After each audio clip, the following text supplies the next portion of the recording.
Ladies and gentlemen, our next speaker really does not need an introduction to this audience. Dr. Roger Lier has been solely, I would say almost solely, responsible for the modern implant research. Okay? Yes, abductees do get implants. Yes, Dr. Lier has removed a lot of them. And it's getting serious, guys. He is getting some absolutely extraordinary findings, and he is here to update us on them now. Dr. Roger Lier.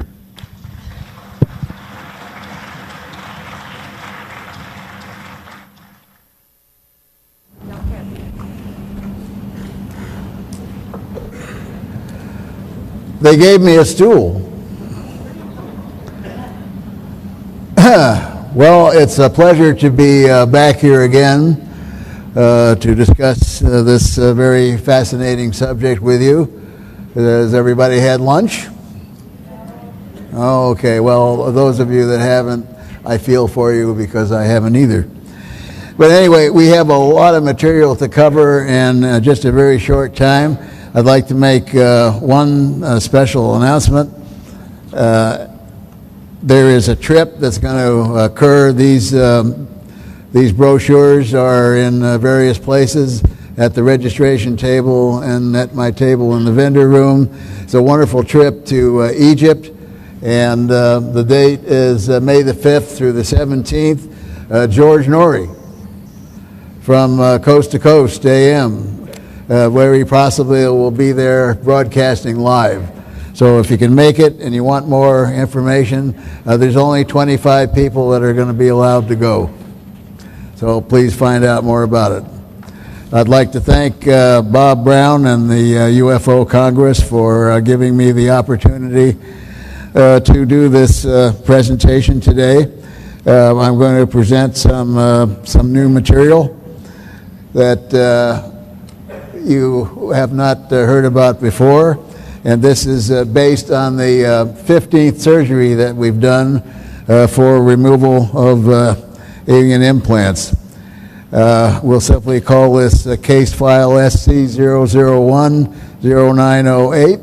And if I can work this machine, we'll go on. Now, the patient has been using a pseudonym. His name is John Smith. He's 47 years old, and he is married with 3 children. He resides in Southern California, and his occupation just happens to be a physical scientist. So very strange things involved in this case. He has a positive alien abduction history, and as you know, ANS research has a very strict set of protocols and criteria that we use before any surgery is performed. And John fulfilled all the criteria and protocols and became the 15th case. The area of concern here is the second toe of the left foot. We had x-rays taken, and they showed a metallic foreign body measuring about 4 millimeters in length and about the thickness of a pencil lead. And as you know, in the other cases, we've seen about the same thing. So we have a number of these, at least 8 or 9, which all look the same and have the same essential qualities. What's unusual, another thing that's unusual about this case is when we did the scientific study of what we have here, we find it's sort of an embodiment of all the other 14 cases. If you've been following my research as it's been going, if you go way, way back to the first and second cases, and we had laboratory data coming from Los Alamos National Laboratories and from New Mexico Tech. If you remember, they didn't know what these samples were. This was a blind study, and they came back with a conclusion that these are a meteorite-like samples. And as you know, people don't step on meteorites or whack them with their hand, otherwise they'd have a very big hole, and probably not much material would be embedded in it. Once the x-rays are taken, then we know that there's an object there. We use a CAT scan, and the CAT scan will give us the approximation of where the object lies, and we're able to then do the surgery more specifically. I told you it was about 3 to 5 millimeters. It's radio dense. That means that it appears in an x-ray about the thickness of a pencil lead. Second toe again. Estimated date of insertion was February the 28th of 2008. And how do we know that? Well, the individual remembers waking up in the morning, and he saw a couple of drops of blood on the bed sheets, and he looked down at the toe, and there was a couple of small puncture wounds which healed within a very short time. As with the other cases, again, there was no scar and no portal of entry available. Also, if you recall, before we take anything out, we like to find out as much information as possible as to what's going on. And as we're able to do that and get better and better equipment, we're able to get much more knowledge. And as you recall, one of the cases we did was emanating a radio frequency, which was verified by a friend of mine in Las Vegas, let's put it that way, who sent me a classified FCC sheet, and we found out that that frequency was broadcasting on a deep space radio frequency. Now, if that don't knock your socks off, I don't know what does. We have emissions coming from this last case too. We use a Gauss meter to detect the electromagnetic activity, and we found that we had a magnetic field of greater than 10 milligauss. Ionizing radiation, we were only able to detect the normal background radiation using a Geiger counter. And the radio emissions, again, we're at 14.749650 megahertz. I don't know yet. I haven't had enough time to find out exactly where on the band or where that is going, but we're finding out. We had emissions of RF and ELF and in the microwave bands. You may have been told, but we're offering everyone that comes to the conference, and it's at least within the sound of my voice, if anybody's here or not in the room but are at the conference and you talk to them and you feel maybe they might have an implant of something and of whatever, and they would like to know more about it, we have a very expensive $90,000 piece of equipment sitting right outside the door here with Open Minds. Open Minds also is a new entity that's coming about, and it's going to serve as a purpose of a clearinghouse for physical evidence and other things in the UFO field. It's going to be a marvelous organization, and it's headed by one John Rayo. So you'll meet him out there. Anybody that wants to be scanned, you don't have to undress. You can just come as you are and stand in front of the antenna, and we'll tell you what time is on your radio control watch. So that'll be right after my presentation, right outside the door in the back of the room. We'll go on here. The surgery date was September the 6th, 2008, and in time, looking at total time, that was not long ago. I was used although it's in the foot, I use sometimes a general surgeon, because my time, I find, is better spent sort of as a surgical director, because this was being filmed for a production that was supposed to appear on the A&E channel. So I'll go into a little divergence about that. It was an excellent program, and we had it in our contract that there would be no debunkers and no skeptics. things would be told and the scientific data would be told up to date of the findings. They had a couple of focus groups that came in and looked at the hour pilot. This was going to be a series, and the series was to be called Alien Intent. They looked at the series and they came up with a bunch of real weird stuff and said they would only pick up the show if it had debunkers and skeptics in it, and we said no.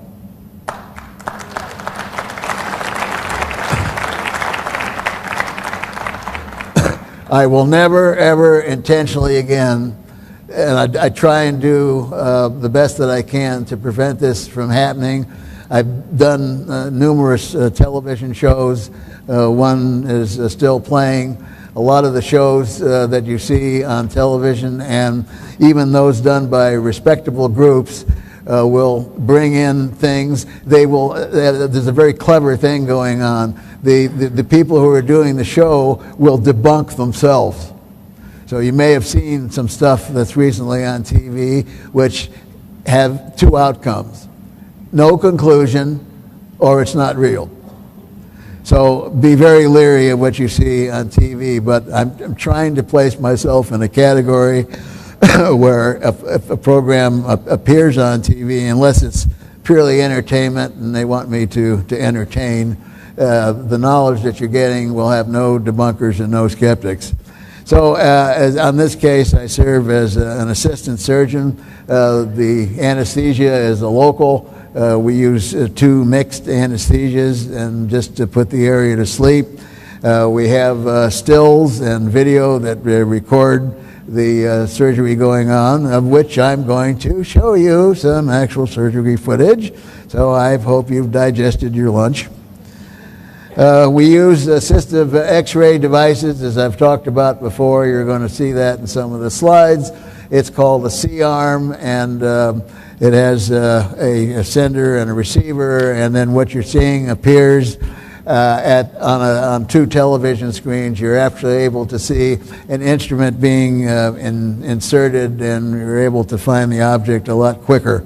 We have multiple witnesses who are viewing this either on TV or live, and then they sign forms stating that they were there. Now, the specimen appeared, when you looked at it as on an X-ray, as a solid unit. But yet when we went to remove it, it came out in multiple fragments. It was quite brittle in nature, and it sort of came apart. And the fragments, as in the other cases, were surrounded by this very strange type of biological coating, which we've been finding with some of the other objects. The fragments were all placed on a surgical drape, which you will see, and I had to very carefully pick these fragments up and put them in the specimen container, which contains the patient's own blood serum. One of the photos here is the device that we use for the detection of radio waves.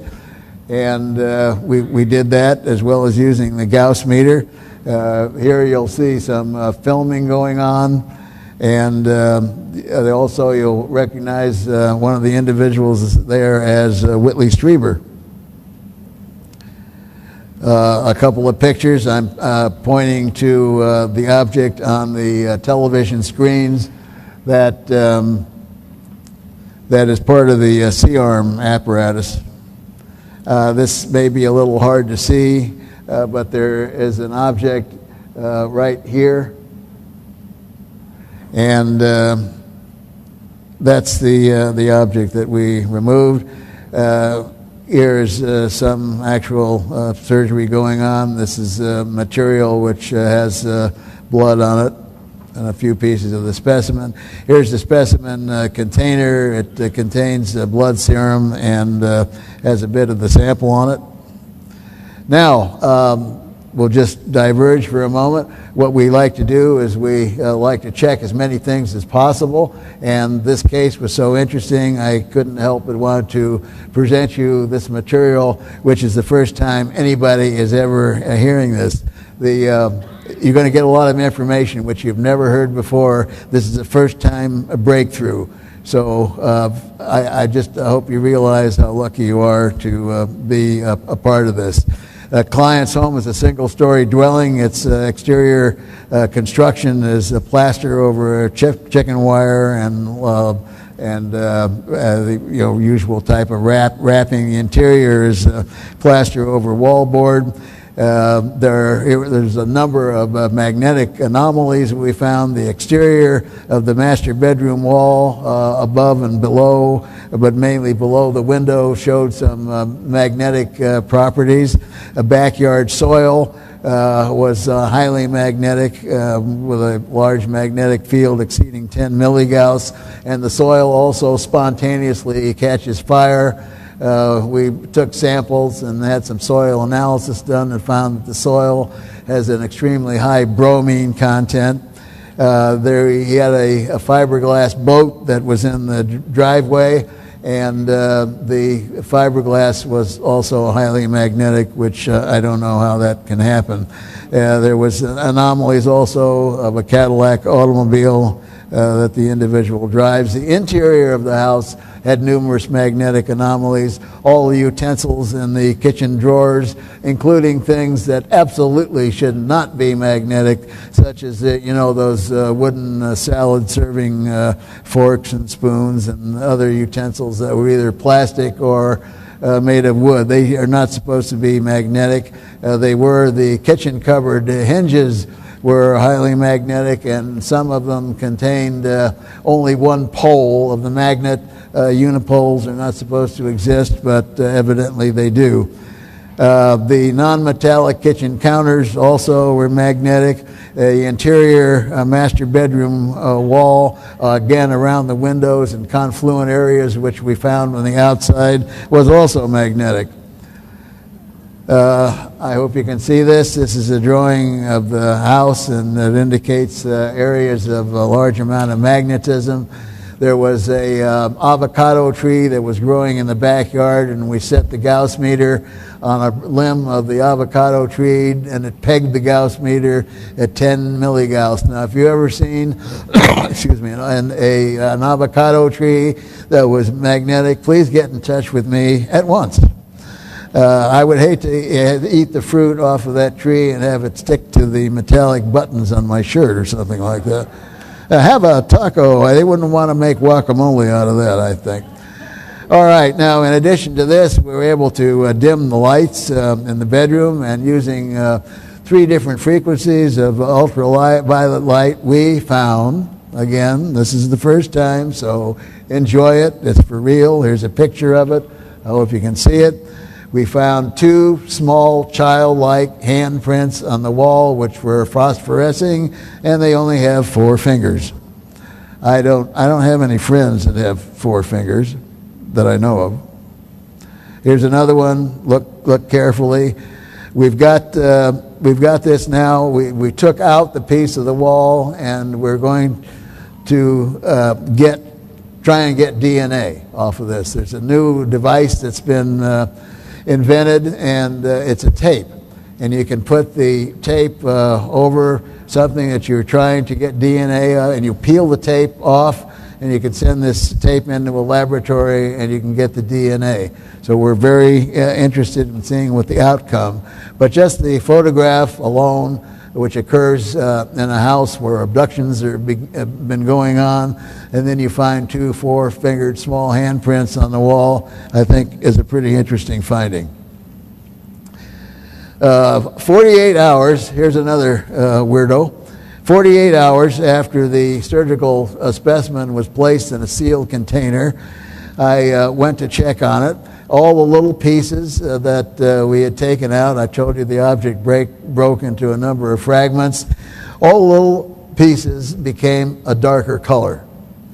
And they not only became a darker color, but when you lifted up the specimen container, they began to rearrange themselves in the order of which we saw in the X-ray. Now, I called the cameraman, and we had him come down and immediately take video of that. Never seen anything like that before. we're working on possible explanations why this happened. Okay, now this is going to be video, I think.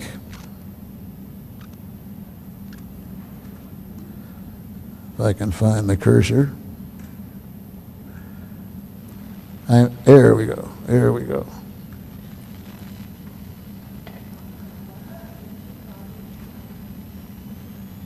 This should work.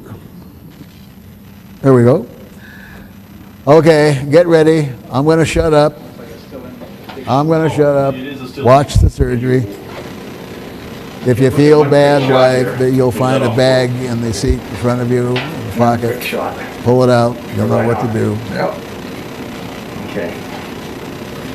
So, what I plan to do is just make it small. The neck. Are you all right here, guy? Yeah. Okay. So,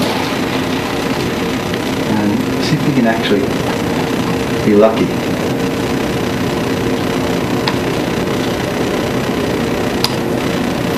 Remember, we need some medication. We got a sponge. Dan?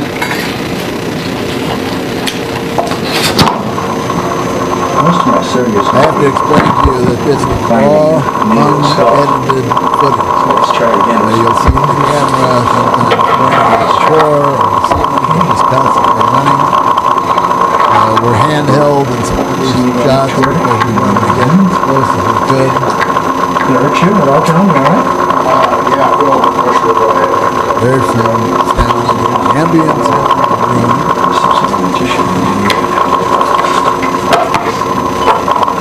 That's the screen, two screens that we look at. When we were down to the last piece that appeared on the scanning device, we were just about ready to go and remove that piece, shut the equipment down because we weren't really looking for it. We turned it back on. That piece was no longer visible. Pinch it for a minute or slow down, I'm bleeding. Where did it go? What happened? Coming out real quick, so it's not. We don't have. I'm trying to do it for a different position. Move his toe like this. It was not there. We did not remove it. See my fingers well. Not his toe.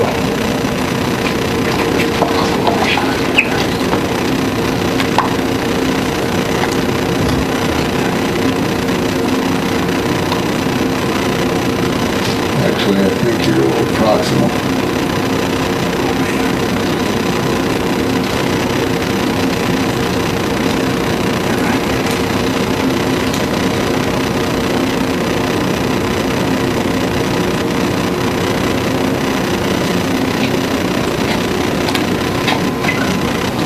Everybody doing okay? Anybody need a shot of composite or anything?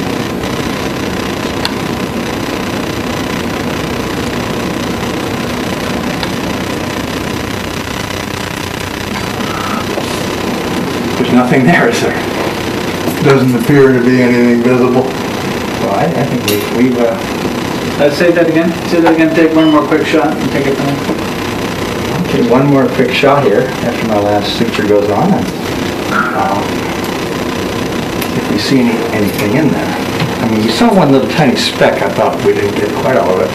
I don't see anything now. No, it looks clear. I don't see anything left. I think we got it all out of there. So we're going to put a little pressure on your toe here.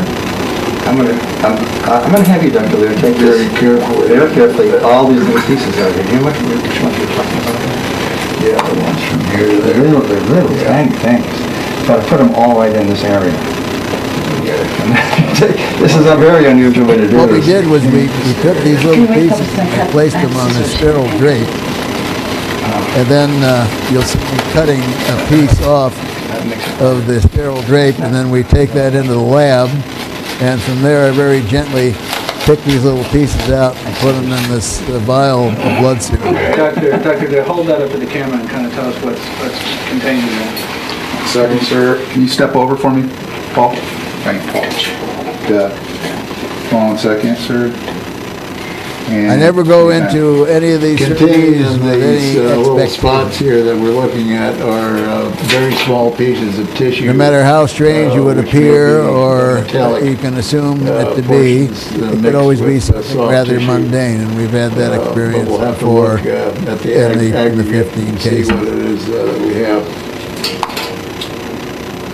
So where is this going to head up to now? Well, depending upon when I get out of here, we'll have to determine whether we have enough to send to pathology or whether it should go directly to metallurgy. So we need to get an SEM done, which will look at both the soft tissue and the metal. Can I help you sit down and go through this? I think I know where we are with everything.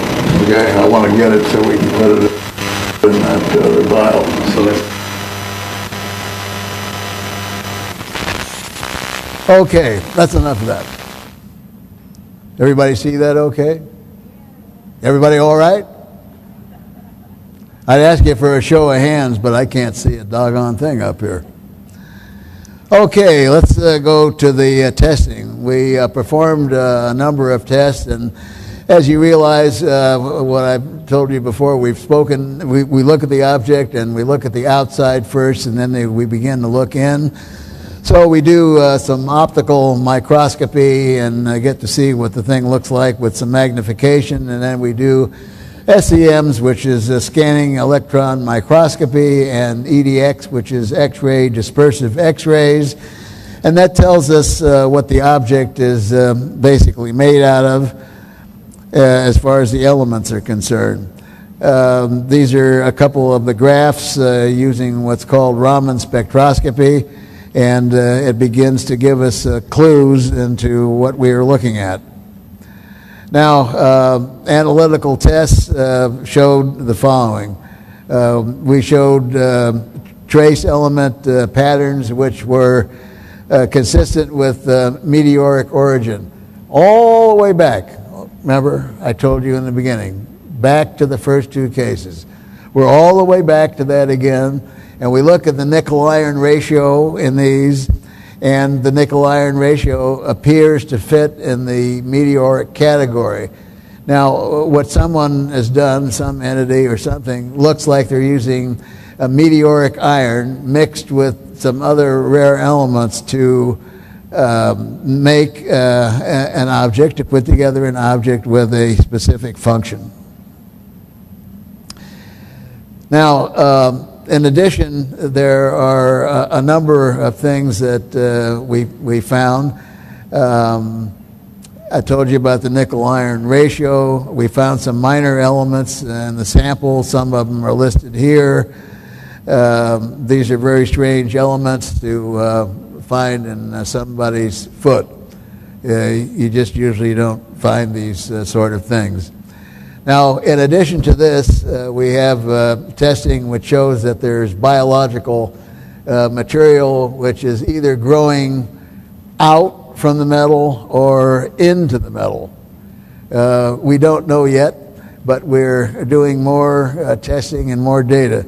This is mind-blowing enough, especially when you look at the last one here, which is uranium. And the only isotope of uranium that was found was U-238, which is very difficult to find in nature existing by itself. So in toto, what we have here is something that's most unusual. This is not the end of the science, but I wanted to present this material to the public for the first time. And I chose the UFO Congress to do this. There are going to be many more tests that are going to be done, and if we can get them done in time in toto, we want all the I's dotted, we want all the T's crossed. We don't want there to be any concern. And what we're going to do is we're going to use controls, which consist of perhaps a piece of steel and an actual meteorite fragment, and then we'll be able to compare these and say, this is what we have, this is what's in a nickel-iron meteorite, this is what's in a piece of steel, and these, apparently are not things that come from here. Now, there's some other significant things that we found in the sample.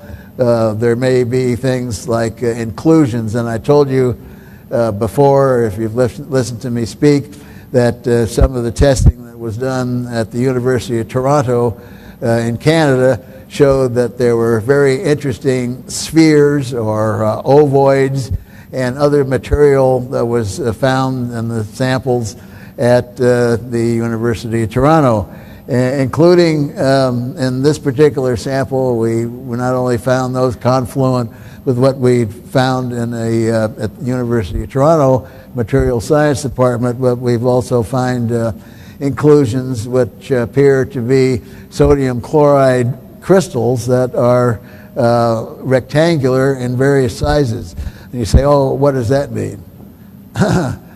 Well, think back.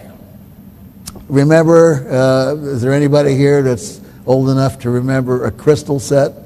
If you raise your hands, I'll try and see. Yeah, a few people. The old radio was a crystal set.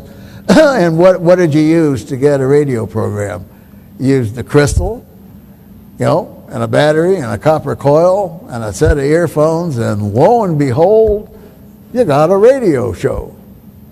The early days of radio. So crystals must have some meaning, and perhaps that meaning is being used by entities from somewhere else or intelligences from somewhere else that know how to use the atomic structure of the elements that we have here in this solar system, or maybe some other solar system, or maybe some other distant galaxy. Who knows? But they're able to put things together in, yes, you could say, a manufactured way, as we consider manufacturing. So they can put things together that can use these basic materials for a very specific purpose. And that it appears as what's going on here is a very, very complex, excuse me, very complex form of nanotechnology. And as you know, our nanotechnological development is occurring as we speak.